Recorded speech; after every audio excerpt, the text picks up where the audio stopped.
Welcome to County Report this week. I'm Lorna Virgili. Thank you for joining us.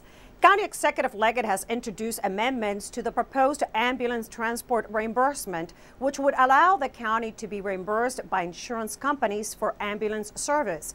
County residents would not pay a dime and would not receive a bill. Residents without insurance would also not have to pay. At a recent County Council public hearing on the issue, testimony was split on the proposed legislation. At first, County Executive Leggett said that the voters had spoken and that he would respect that vote. But here we are again discussing the same bill that voters repealed. The EMS reimbursement bill 1712E does not place a fee or tax on any county resident, and no county resident will ever get a bill. Bill 1712E does enable fire and rescue to collect millions of dollars from the insurance companies, Medicare, Medicaid, which will support the fire and rescue service.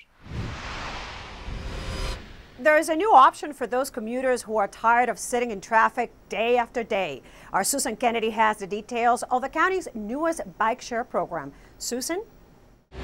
Lorna, thanks to a state grant, the Capital Bike Share program will be coming to the Down County, giving residents yet another transportation option.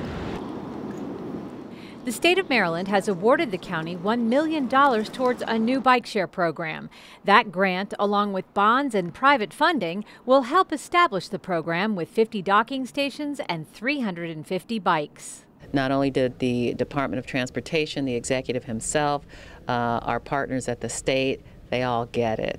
And that Montgomery County is part of a larger network of communities that share bike paths and trails, and it's how people are getting to work now. We've worked real hard to see that our county moves forward in this manner, like the District of Columbia, like Arlington, like Alexandria, and we've been eager to see this embraced in our county and in our Department of Transportation. And I think it's going to be a big deal for us. The Down County Bike Share program is an offshoot of the successful Capital Bike Share program in Washington, D.C. In its first 18 months, the program has logged more than 1.5 million bike trips. Bike sharing provides short-term bikes at self-service docking stations. Bikes are picked up at one location and returned to another. This new Down County system will provide low-cost transportation options in the most congested part of Montgomery County. I think our goal in our county is increasingly to create a walkable, bikeable community, and this is going to be a big component of that. Once you get bikes on the street, you got to have places for bikes to travel. And so the other piece of this is in the CIP, we're going to be funding the Met Branch Trail completion and some other trails. And so we're so thrilled that Montgomery County is on the map, and we hope it keeps growing. Maintenance for the program will be offset by membership fees and private sponsorships.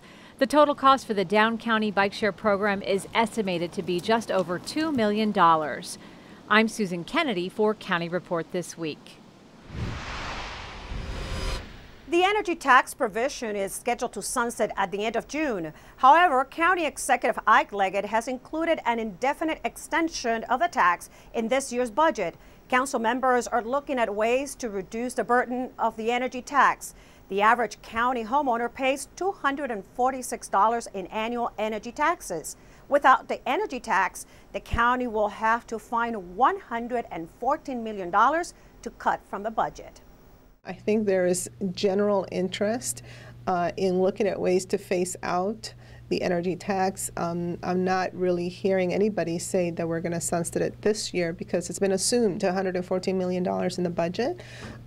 So right now it's more about what can we do to have some hard targets going forward that can begin then to phase it out. Well, it's $114 million this year in the budget, and my concern all along has been it's too big a chunk of money to absorb at any one time. So I've been talking with my colleagues about some sort of phased approach that would allow us to take little bites out of this that are still meaningful, but ultimately we can get to where we need to be. It is estimated that 13% of the county's population are seniors, and based on recommendations from the Commission on Aging, Executive Leggett unveiled a senior agenda which focuses on issues that impact that population, such as transportation, housing, and health care, and which are addressed on his FY13 budget. Baby boom generation is now in need of senior services, senior transportation, shore services, senior outreach, senior centers, and of course senior housing. And so the County Council is in full support of the initiatives in each of these areas that the County Executive has laid out. We acknowledge that this is where we are heading, and we've got to plan for the future, the long-range future. Life expectancy is growing. The good news is people are staying healthier longer. The bad news is their retirement savings are not keeping up, and public policy has not adequately planned to deal with this bulge in the population. And so here in Montgomery County, as we often are, we're trying to be in the forefront, and our county executive is taking the leadership in making sure that his budget reflects our values. The Department of Correction and Rehabilitation celebrated its Employees Awards ceremony. The event provided the department with the opportunity to recognize excellence among its staff. The department received a proclamation from Executive Leggett and the County Council, acknowledging them as responsible for county safety and for processing about 16,000 cases annually. We have an awful lot of unsung heroes in the correction department. Oftentimes, people do not recognize the important public safety work that you do each and every day, and unless something goes wrong. There are people who work each and every day that we don't hear about in dangerous jobs, dealing with people who have serious criminal offenses or soon-to-be offenses, drug-related, mental illnesses, and a myriad of other problems associated with that. When we come back, May is Building Safety Month. We'll tell you how to secure your backyard deck. And the Executive's Town Hall meeting was a face-to-face opportunity for county residents. We'll tell you how it went. This Memorial Day weekend in Rockville Town Center, it's Hometown Holidays. Enjoy free live music on 7 stages with 40 bands and entertainment. Check out the Taste of Rockville Marketplace Craft Festival, and this year, rising country star Easton Corbin performs Sunday night with opener Sons of Bill. And Saturday night, catch Springsteen cover band Bruce in the USA. The weekend wraps up with the city's annual Memorial Day ceremony and parade on Monday, May 28th. Rockville's Hometown Holidays. Family fun this Memorial Day weekend. Welcome back to County Report This Week. I'm Lorna Virgili. May is Building Safety Month, and that means it's time to make sure those building structures that surround us are safe to use, especially our decks. Iris Argueta has more on this story. They call him the unknown guardian of Montgomery County. He doesn't wear a recognizable uniform, but he's always available to protect lives. Hello, I'm Steve Thomas with Montgomery County. Hi, I'm Erwin Nadler. Erwin, nice to meet you. I'm here to do your deck inspection for you today. There's my business card. We take pride in our work because we defend the people that are occupying the house, basically. That's why we're taking the time to look at these decks, because they are an easy thing to forget about in maintenance of your home, and they're very critical as far as being safe. Montgomery County Building Inspector Steve Thomas and his team will be doing free deck inspections during the month of May. Come on up, gang. It's all part of National Building Safety Month in the county, and is also an ideal time for the council to pay tribute to the unknown guardians of the Department of Permitting Services. We encourage all our residents to join us in honoring our local code officials and the important role they play in public safety. Research shows that there are serious deck accidents every week around the nation. Inspectors say that the primary cause of deck collapses is the connection between the deck ledger and the house. Most of the decks that we've had collapse in the county have been without permit. They don't use the right bolts, they don't attach it to the right materials, they nail it, and it's just a matter of like a ticking time bomb, that one right incident when people get on it after a period of time, and then it collapses. You want to check those again with your... That's why Building Inspector Steve Thomas is always ready to do a thorough inspection. Your deck board here doesn't show any signs of water coming through, leaching through. And we have a couple protruding screws here. We're going to check your rail for sturdiness, and it seems very sturdy. County building inspectors will also leave a deck safety checklist for homeowners to ensure they look for the warning signs year-round. It's going to be nice to know that I'm safe when I'm sitting on the deck and it's not going to fall, not going to collapse. All thanks to Montgomery County's unknown guardians like Steve Thomas. For County Report This Week, Iris Argueta. The Department of Permitting Services will be offering free deck inspections during the month of May.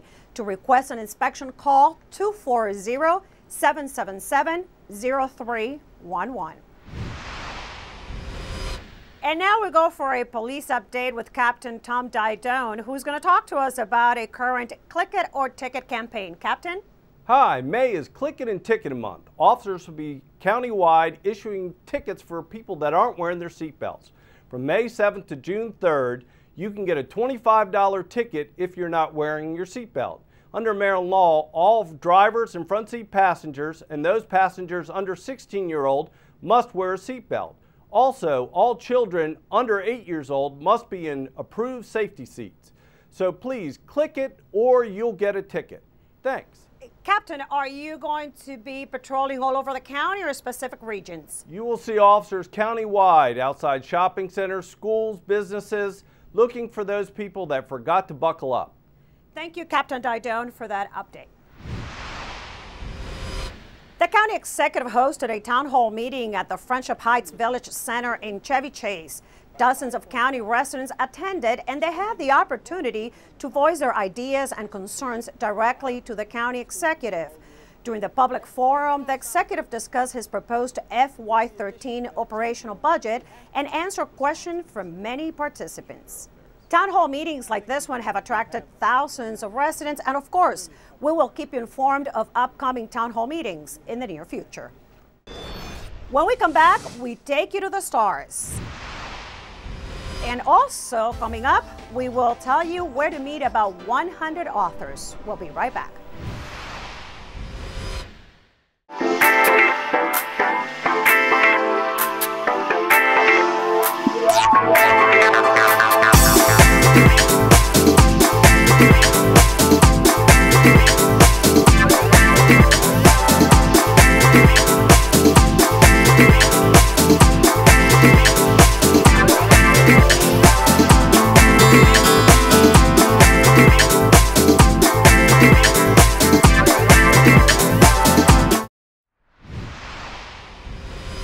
Welcome back to County Report This Week. I'm Lorna Virgili. Over 100 authors will be in Montgomery County this month for the 3rd annual Gaithersburg Book Festival. If you love reading or writing, this is an event you don't want to miss. I'm in Old Town on the grounds of City Hall, the home of the Gaithersburg Book Festival. In fact, on May 19th, Gaithersburg will be considered the literary capital of the world. With over 100 featured authors, panel discussions, book signings, writing workshops, a children's village, and a coffee house with live entertainment, the Gaithersburg Book Festival puts Montgomery County on the map as a literary destination. We have 110 authors, some really big names this year, including Jim Lehrer, John Feinstein, Buzz Bissinger, who's best known for Friday Night Lights, legendary children's author Andrew Clements, and Michael Buckley and Tom Engelberger. We have the Blog S, Jenny Lawson. We have 30 Rock's Judah Friedlander coming to town. It's just going to be an amazing event this year. I love this festival. It's such a great event. It's so intimate too. I think that's the other thing when we talk about some of the other book festivals in the area. This is intimate. You really do get to be up close with the authors in a way sometimes that I think you don't in other bigger festivals. I think it's just, nearly inspirational that not very large community is taking a risk with something as important as with books and doing such a great job. I mean, it's just a terrific thing. There's no way I couldn't support it. It's just a real pleasure to see. So I'm tickled to have the chance to be part of it. Because the festival is a one-day event, there's a lot to see in a short time. The festival's layout includes 9 tents organized in genres: fiction, nonfiction, children, and mystery, with an author speaking in each tent at all times. This third Gaithersburg Book Festival is so dense with great programming that I have to suggest people spend time on the website, gaithersburgbookfestival.org, and really plan out their day. Even if you're not an avid reader, you're bound to discover something you like or didn't know at the festival. In addition to stars from the literary world, there'll be celebrity readers, including football player Jarvis Jenkins and singer Erin Willett, who was a contestant on NBC's The Voice. And she's actually going to do a set in our coffee house. It's going to be pretty awesome. For more information, visit the Book Festival's website and Facebook page. In Gaithersburg, I'm Sonia Burke reporting. We've all heard or used the phrase reach for the sky, but at Wood Acres Elementary School in Bethesda, they take that phrase to heart. Recently, students and parents got together for a night that was, well, out of this world. MCPS has a report. In 5, 4, 3, 2, 1, launch. The sky was the limit at Wood Acres Elementary School during the school's Space Night event on Friday, April 27th. Hundreds of families packed the halls and school grounds to take part in this unique event. More than 60 parent volunteers, along with staff, spent the last year planning and organizing for the event, which offered hands-on learning about rocketry, satellites, and the solar system, and featured a NASA astronaut. Unique experiences like our planetarium or today's rocket launch and family fun nights like Space Night just give different kinds of opportunities that you don't normally ever see in a school. And it's really interesting and fun to bring an event like that to our building so that more families can participate. I just think it's important for activities like this to be participated in. I'm glad to see a lot of parents here tonight too, because that's also important to have that family support as you learn new things. Wood Acres Elementary School has an in-house planetarium, the only school in the county to have one. Planetarium activities for students are regularly scheduled, coordinated by parent volunteers. Children I know come away with a very good sense of potential. Potential from rockets, potential from what's out there, and a desire to explore that, even if it's not necessarily in science. I love to go in the dome and see all the stars. Parents were thrilled that their children can learn about the science of space exploration. In my country, not very much is taught about space and planets and everything. I find everything very interesting and very educational. And the PTA was thrilled by the large attendance. I think once you do one, parents will want to do more because the kids love it. Montgomery College recently celebrated the achievements of its graduates and transferred students at the annual Montgomery College Alumni Awards and Athletic Hall of Fame induction ceremony. MCTV's Michael Brown has the story. Every year, the Montgomery College Alumni Association honors distinguished alumni with the Milton F. Clogg Outstanding Achievement Award at the college's Alumni Awards ceremony. Hosted by WJLA's Tim Brandt, this year's ceremony was held at the Cultural Arts Center on the college's Tacoma Park Silver Spring campus. This year's outstanding alumni awardees included Amy Riolo, an award-winning author, lecturer, and food historian. And I'd really like to thank Montgomery College for the opportunity that I had to get such a great basis and foundation for my education and my career. A former Mrs. Maryland International, Terry Ann Small, was also honored. After Montgomery College, Terry Ann went on to a successful career in IT and is also an author and personal development coach. When my family and I emigrated from Trinidad and Tobago, I never dreamed that I would be standing receiving an award of this magnitude because I was frankly trying to figure out how I was going to pay for my education. Montgomery College is without question one of the building blocks into the person that I am today. The Outstanding Alumni Award was also presented to Ben Vaughn, a local attorney, and Jessica Warnick, the former director of the Montgomery College Alumni Association, who recently retired after 39 years of service. The evening also saw the induction of 3 former student athletes into the Montgomery College Athletic Hall of Fame. This year's inductees included Lamar King, a former MC football great who played 5 seasons for the Seattle Seahawks, Gonzalo Akame, a soccer standout who has gone on to a career as an award-winning producer and cameraman. And Don Rosano, a former MC wrestler and instructional lab coordinator at the college. And also at the college, students who excel in the fields of higher learning were recognized at a ceremony honoring their efforts. Montgomery College is well known for its ambition and endless opportunities, but where would that reputation be without the students who strive to achieve academic success? The college recognizes and honors those dedicated students. We acknowledge various groups of students. The first are students winning a discipline award in a particular subject area. The second is students who've achieved in the honors program. And lastly, it's our Phi Theta Kappa induction. Students were awarded for outstanding achievements in a variety of disciplines, ranging from the sciences and business to humanities and international studies, demonstrating that hard work is appreciated in any field. Induction into the Phi Theta Kappa International Honor Society indicates a student's readiness and ability to exceed the required expectations. Many of the merit scholarships for students are aimed at trying to recruit students who were engaged here at a community college who will go on and be similarly engaged at the college they go to. I won an award for being a Jack Kent Cook Scholarship nominee, as well as an honors award for completing 12 credit hours and maintaining more than a 3.4, as well as being indicted into Phi Theta Kappa.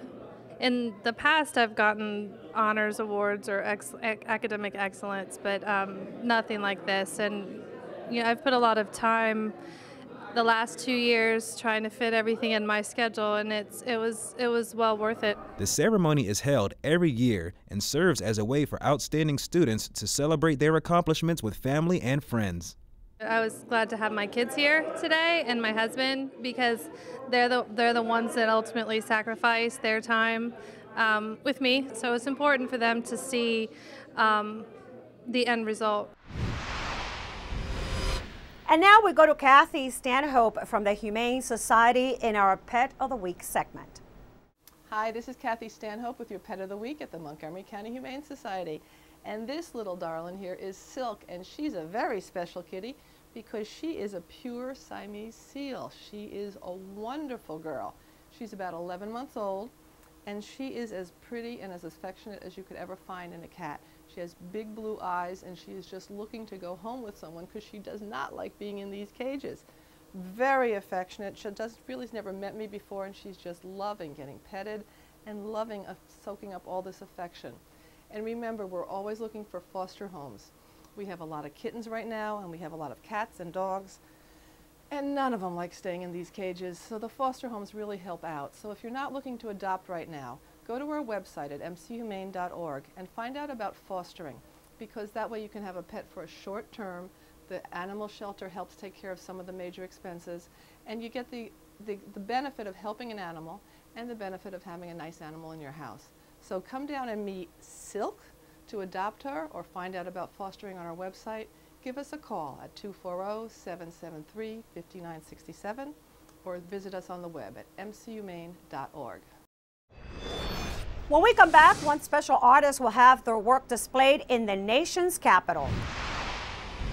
And the Lieutenant Governor appears as a guest in the county's Spanish language radio show. We'll tell you what he's advocating for.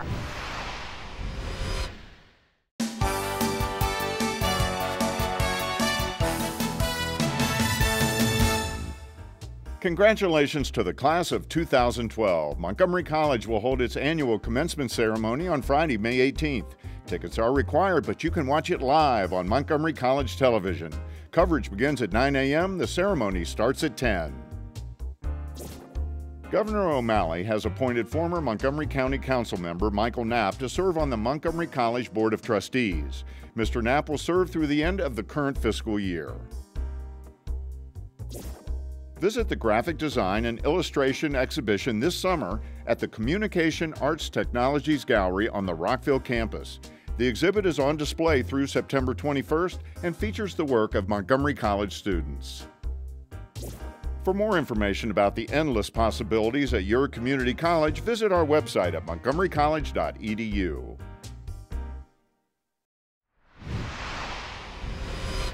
Welcome back to County Report This Week. I'm Lorna Virgili. Every year, one local student artist is chosen from Maryland's 8th District for the work to be displayed in the Capitol. Rockville 11 covered Congressman Chris Van Hollen as he hosted the annual Congressional Student Art Competition at Viz Arts in downtown Rockville. It's always very tough for the judges. I mean, every year they just have so many great works of art. Especially when your artwork will be hanging in the Capitol, seen by the most powerful people in Washington. Oh, I'm so excited because my artwork is right here, so I'm so excited. It's my first time.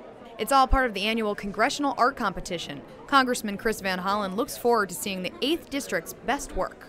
It's an opportunity to celebrate the student artists in our community. We have people from all sorts of schools throughout Montgomery County who are participating in tonight's art competition, but the real goal is to get more people involved and engaged in the arts. Students from area schools were proud to show off their work at the Viz Arts juried show.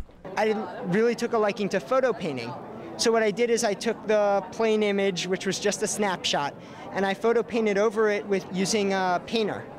I would say that everyone can be an artist because everyone has a nature to create something in their mind that's called beauty. I'm a strong believer that you can measure the vitality of a community by the extent to which it appreciates and celebrates the arts, so we want to be part of that. The winning artwork will be displayed in the halls of Congress as well as Van Hollen's offices here in Maryland. And this week, Maryland Lieutenant Governor Anthony Brown was a guest in the county's Spanish language radio show Montgomery al Dia on Radio America. The Lieutenant Governor discussed how the O'Malley-Brown administration is gearing up an educational campaign in support of the DREAM Act. The DREAM Act, which gives in-state tuition to undocumented students, was signed last year by the governor, but it has been challenged and will be on the ballot in November for voter approval. We want to thank Ride On passengers for participating in the 25th annual Give and Ride food drive that took place for a week at the end of April. 8,800 pounds of food and other items were collected. Thanks to you, that was a nearly 50% increase from last year. Bus passengers who donated canned or non-perishable food got a free ride. All donations went to Manna Food Center that feeds approximately 3,000 families every month. Many thanks to the drivers and riders who participated in the campaign. The county's Customer Service Center, MC311 for non-emergency government information and services, is now using a new text telephone phone number. A TTY is a special device that lets people who are deaf, hard of hearing, or speech impaired use the telephone to communicate by allowing them to type messages back and forth to one another instead of talking and listening. The new number to call for a TTY connection is 301-251-4850. Be ready to taste savory food samples at the 17th annual Taste of Wheaton. The festival will take place in downtown Wheaton on Sunday, May 20th. Restaurants will offer food samples at prices ranging from $1 to $5 per taste. There will be live entertainment with rock, soul, R&B, and Latin music. The place to meet is on Grandview Avenue in Reedy Drive. There will be free parking at the Wheaton Metro Garage. With that, we close this edition of County Report This Week. Join us at this time every week for a look at what's going on inside Montgomery County. Remember to like us on Facebook. I'm Lorna Virgili. Thank you for watching.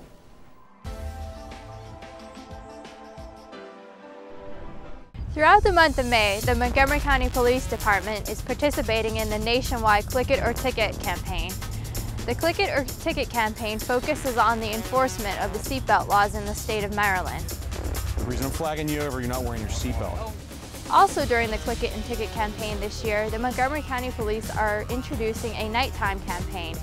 This has become a primary focus of the Click It and Ticket campaign because although Maryland's compliance rate during the daytime has reached 95%, studies have shown that nighttime seatbelt usage dropped drastically. This is unfortunate because during the nighttime is when drivers are more likely to be involved in collisions that cause serious injury or death. It doesn't carry any points, but it's $25. I do need your signature at the very bottom. There's 2 copies of the citation. There's information on the back of each copy. So Montgomery County Police would like to remind all citizens the importance of wearing their seatbelt and that they will be enforcing seatbelt laws 24 hours a day during this campaign.